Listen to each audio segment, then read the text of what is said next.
The escape pod screamed through Kepler's atmosphere like a dying star. Dr. Alina Vasquez gripped the emergency controls as red warning lights painted her face in desperate crimson.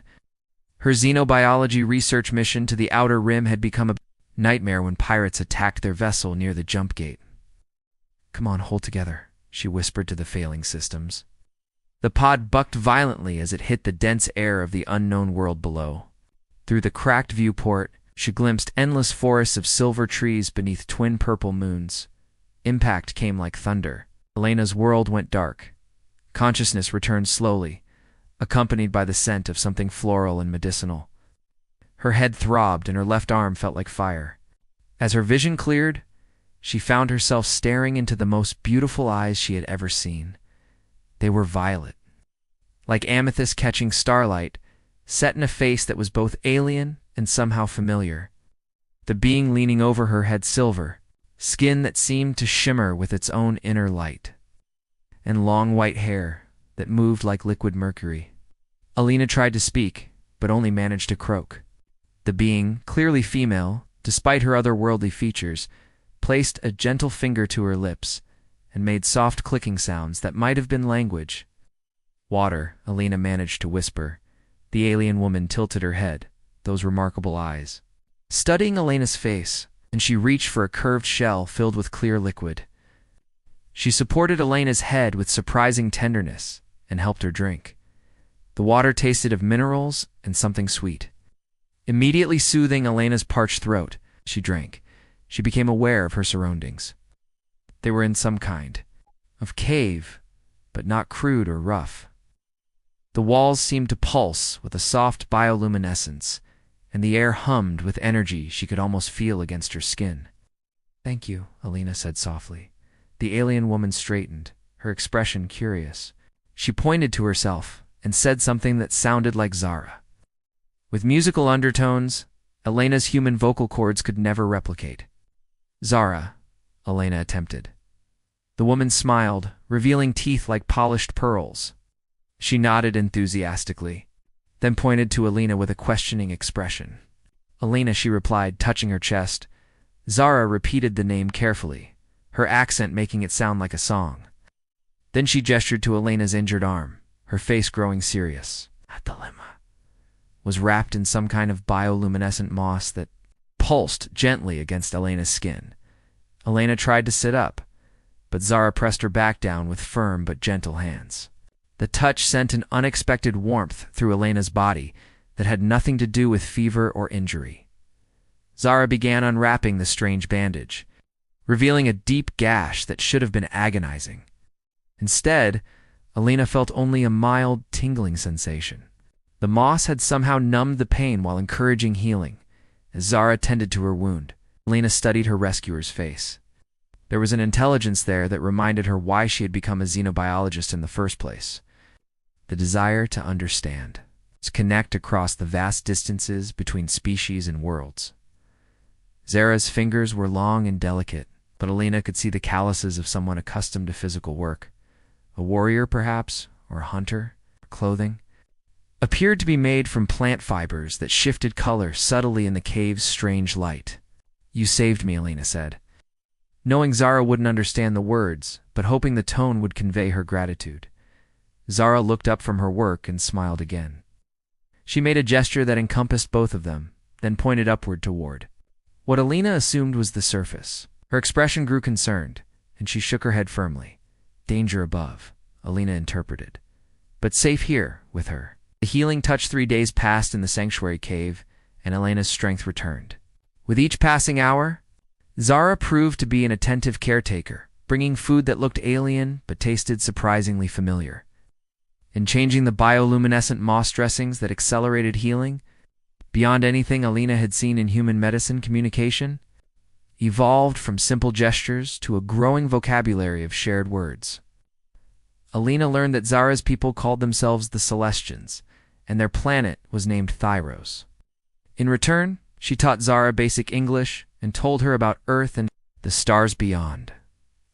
On the 4th morning, Zara arrived carrying a bundle of crystalline flowers that chimed softly in the cave's breeze.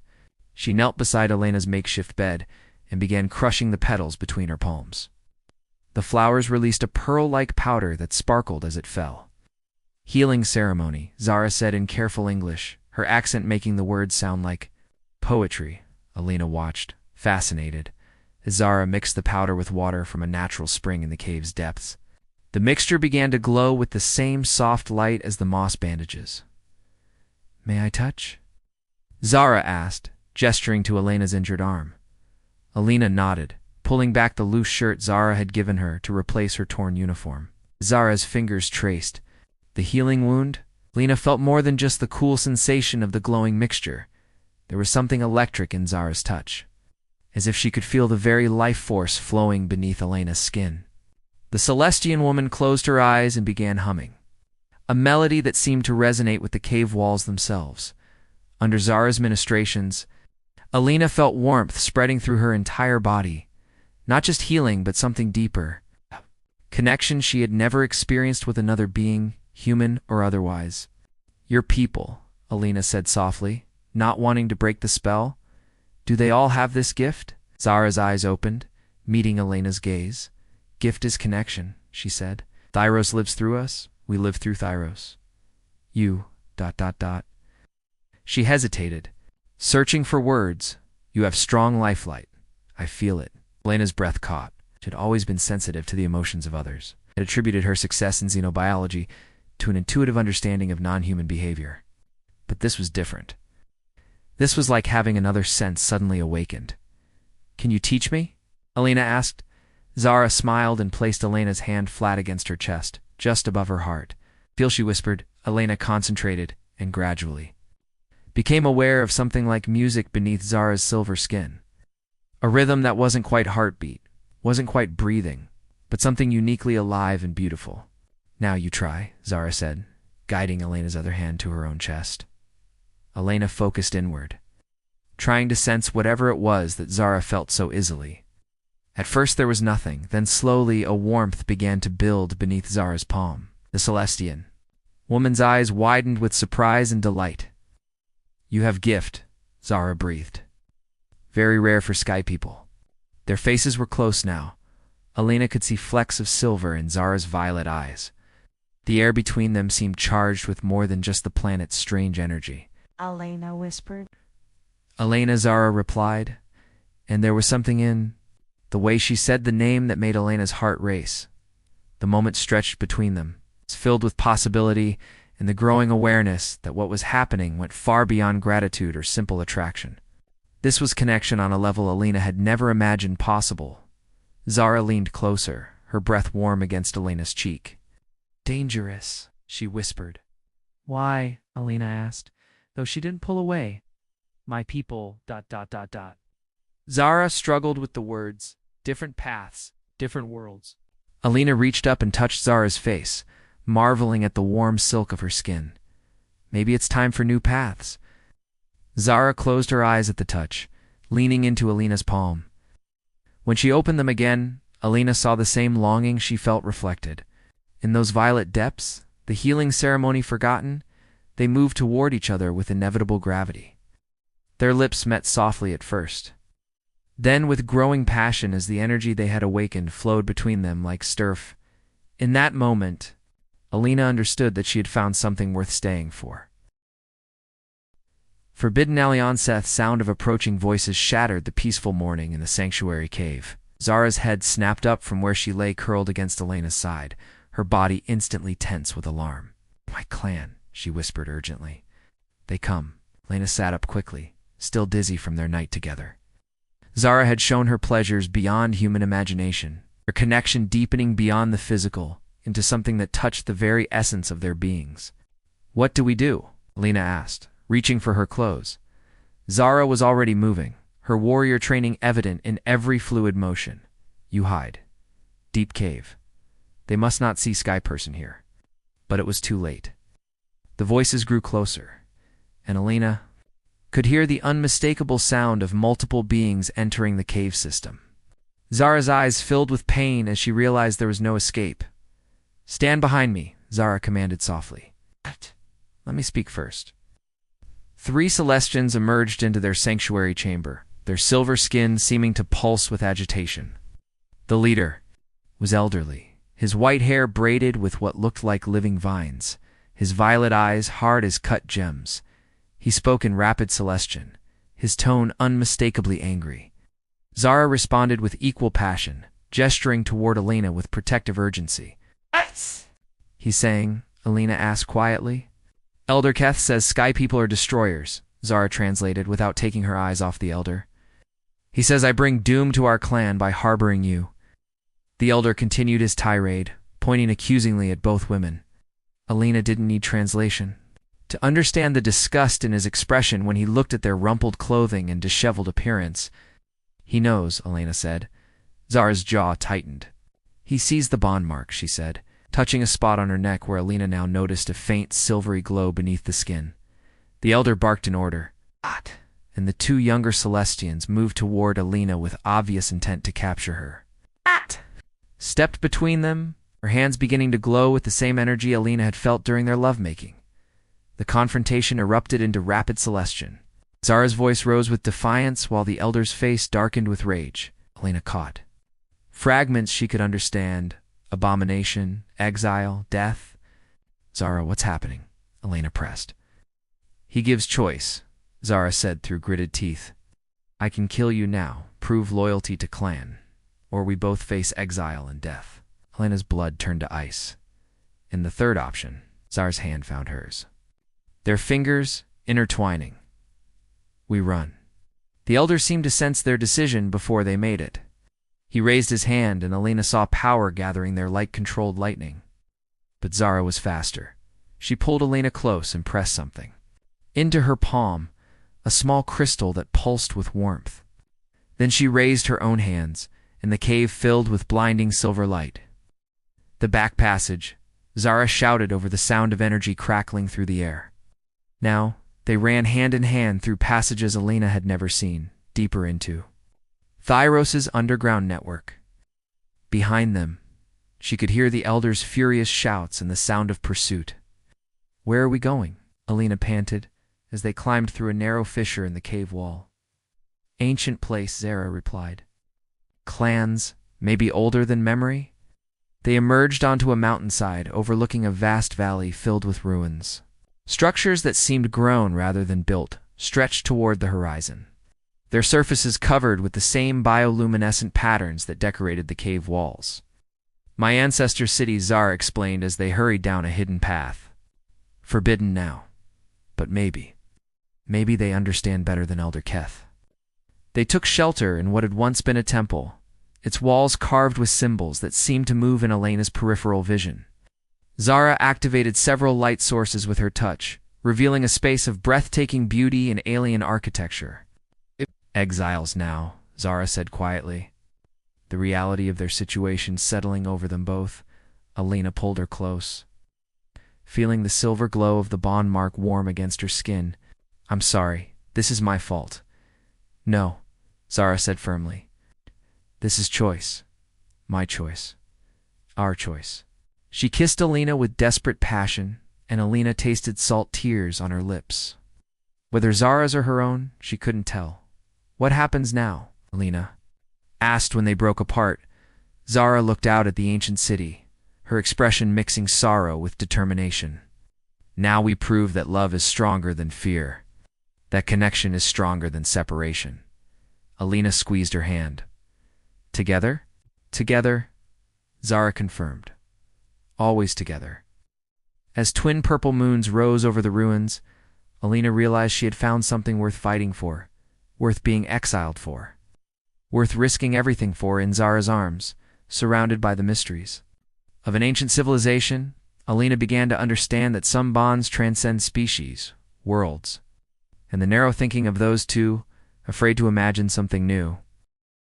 The choice between World 6 weeks and the ancient city had changed everything. Alina woke each morning to Zara's silver skin warm against hers, the bond mark on her own neck now glowing with the same soft light.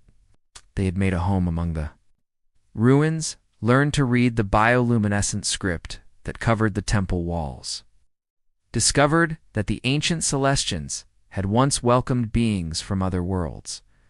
But paradise couldn't last forever. The sound came at dawn, engines burning through.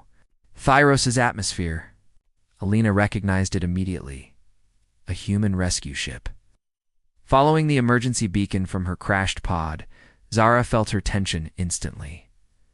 What is that sound? Alina closed her eyes, her heart breaking, even as hope fluttered in her chest. People. They've come for me. They climbed to the temple's highest spire and watched the sleek vessels settle in the valley below.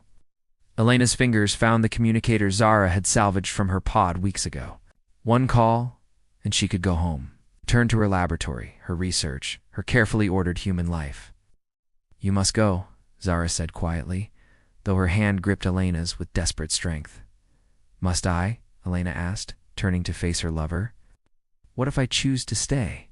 Zara's violet eyes filled with pain. Your world needs you, your knowledge, your gifts.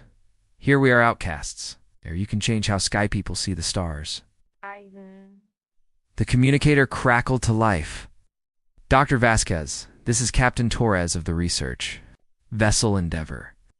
Please respond if you can hear this transmission. Lena stared at the device in her hand.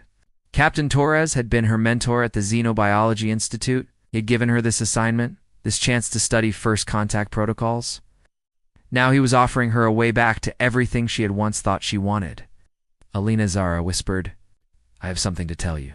She led Alina deeper into the temple, to a chamber they had discovered only days ago.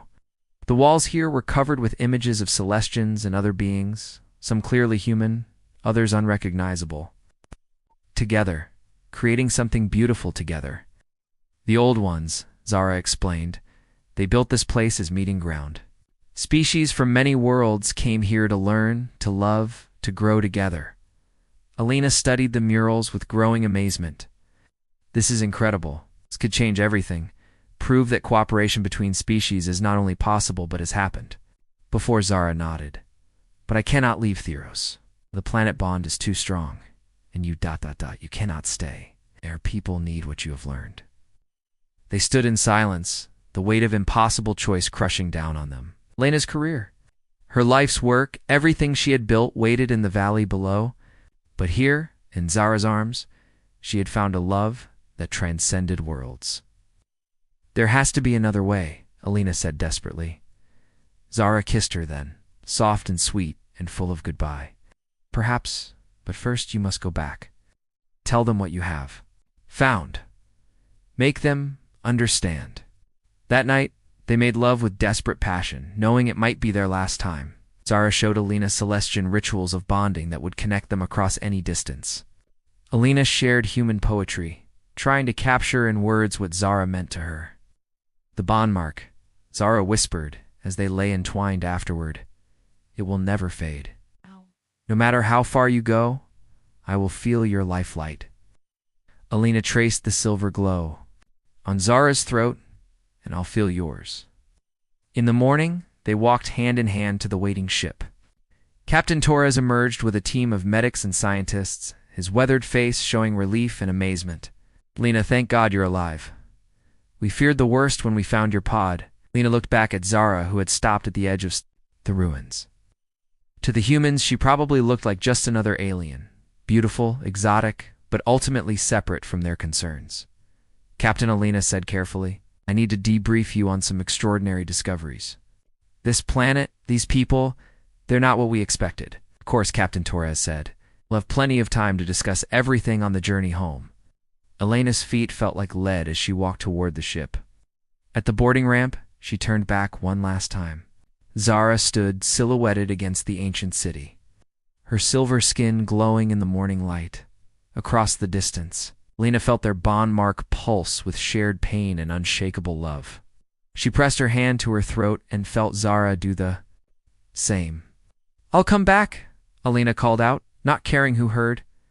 Zara raised her hand in farewell, and Alina saw her lips form the words, I will wait. As the ship lifted off, carrying Alina away from the only place she had ever truly belonged, she pressed her face to the viewport and whispered a promise to the stars. This isn't goodbye, it's just the beginning. United against all Odsadian months of reports, presentations, political maneuvering had brought Alina to this moment, She stood on the bridge of the diplomatic vessel Harmony, watching Thyros grow larger in the view screen. Beside her, Ambassador Chen reviewed the treaty documents one final time. "You're certain they'll agree to this?" Chen asked. Alina touched the bond mark on her neck, still glowing after all this time apart. "They'll agree." The months on Earth had been torture, but necessary. Alina had used every connection, called in every favor, and presented her findings to anyone who would listen. The discovery of the ancient meeting ground ruins had been the key proof that interspecies cooperation wasn't just possible, had a historical precedent. Now she was returning with authorization to establish the first official human-Celestian cultural exchange. More importantly, she was returning to Zara. The ship settled in the same valley where Alina had been rescued. This time, they were met by a delegation of Celestians, including Elder Keth. Expression was unreadable as he approached the landing. Party. Alina stepped forward, using the Celestian greeting gestures Zara had taught her. "Honored Elder," she said in his language, "I return with words of friendship between our peoples." Elder Keth studied her for a long moment, then spoke in careful English. "You bring Sky people to Sacred Valley? Why should we trust?" Alina gestured to the treaty documents. "Because love makes all things possible." Movement in the Celestian delegation caught her eye, and Elena's heart stopped. Zara stepped forward, her silver skin seeming to glow brighter as their bond marks synchronized across the distance. "Because," Zara said, addressing the elder while her eyes never left Elena's face. "Some connections are stronger than fear." The reunion was everything Alina had dreamed and more. Zara's arms felt like coming home, her kiss like breathing after holding her breath for a year and a half. Around them, humans and Celestians watched with wonder as their bond marks pulsed, in perfect harmony, came back. Zara whispered against Elena's lips. "I promised," Elena replied. "And I brought something with me." She pulled back and gestured to the human delegation. "Official recognition. Funding for a permanent research station. Authorization for cultural exchange." Zara's eyes widened. "You did it." "We did it," Elena corrected. "Your people's history, the ruins, the proof that cooperation works, that's what convinced them." Elder Keth approached, his expression softer than Alina had ever seen it. "Perhaps," he said slowly, "Old Keth was wrong about Sky people." Over the following weeks, they established the first joint human-Celestian colony in the ancient meeting ground city. Alina led the human research team while Zara served as cultural liaison for her people. Together they worked to bridge two worlds that had never imagined they could touch. Their personal relationship became a symbol of hope for both species. Other humans began forming bonds with Celestians, though none as strong as the connection Alina and Zara shared. On the anniversary of Elena's first crash landing, they were married in a ceremony that combined human and Celestian traditions. Alina wore a dress woven from Thyros silk that changed colors with her emotions, while Zara's hair was braided with earth flowers that Alina had brought from home. "Two worlds, one love," Alina said during their vows. "One love, infinite possibilities," Zara replied. As they kissed under twin purple moons, their bond marks blazed with silver fire that could be seen from orbit.